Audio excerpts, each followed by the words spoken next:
কতদিন চলবো একা একা? লোকজন নেই, ইনকাম নেই, তুমি একটা কাস্টমার নাই আসলো, তাহলে সংসার চলবে কি করে?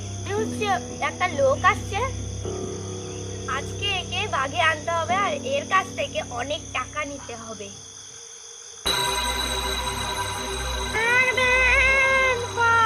মানুষ আসছে আজকে, হাড় মাংস চিবিয়ে খাওয়া যাবে। বস বাবা বস। ठीक है। বলুন কি বলবেন? তোর কি সমস্যা আমাকে খুলে বল, আমি তো সব সমস্যা দূর করে দিব। আমার তো কোনো সমস্যা নেই, আগুন জ্বলছিল তাই দুটো আলু করে দিতে আসছি। म्यूजिक।